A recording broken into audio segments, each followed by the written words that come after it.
5 আসনে কল্যাণে উনি কাজ করবেন, শিক্ষকদের কল্যাণেও কাজ করবেন। বর্তমানে আপা বলছেন যে আমাদের কোনো উপকারে আসতে পারলে ওনার ভালো লাগবে। তো আপা আপনাদের উদ্দেশ্যে বলছি, আপনি জানেন সেটা যে আমাদের শিক্ষকদের একটা দাবি নিয়ে কেন্দ্রীয় পর্যায়ে যে আমরা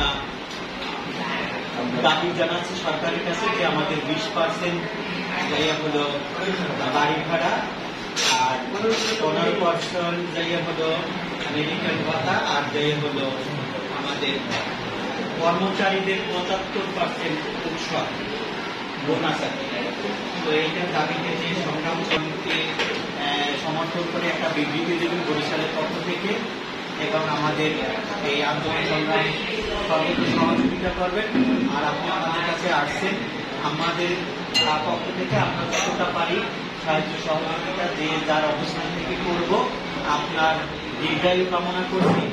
আপনার যে এই নির্বাচনী কর্মযজ্ঞ আছে সেই নির্বাচনী কর্মযজ্ঞে আপনি সফলতার সাথে উত্তীর্ণ হন, সেই কামনা করে উপস্থিত সবাইকে ধন্যবাদ জানিয়ে শেষ করছি।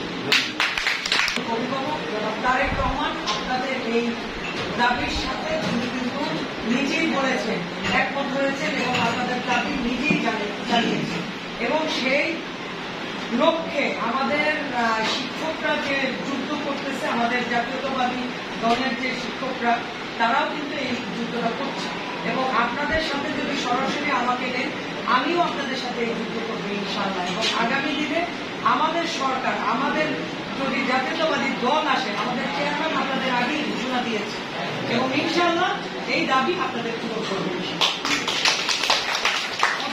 আপনাদের এই দাবির সাথে এবং যৌক্তিক দাবির সাথে আমাদের জাতীয়তাবাদী দল সহ আমরা একমত, এবং আপনাদের দাবির সাথে আমরা যুদ্ধ করবো ইনশাআল্লাহ।